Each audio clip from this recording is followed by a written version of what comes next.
মনোযোগ দিয়ে শুনবেন। আমাদের কীর্তন যদি আপনাদের ভালো লাগে এবং আপনারা যদি ইউটিউবে দেখতে চান তাহলে অবশ্যই আমাদের চ্যানেলটিকে সাবস্ক্রাইব করবেন। আমাদের দুটি চ্যানেল আছে, চ্যানেলটির নাম শেফালি রায় কীর্তন এবং শেফালি রায় অফিসিয়াল। আপনারা শেফালি রায় কীর্তন দিয়ে সার্চ করলে পেয়ে যাবেন।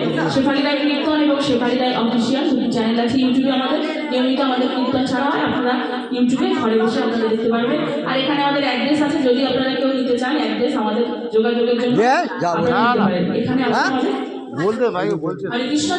জয় জয়। সত্যি আপনাদের এখানে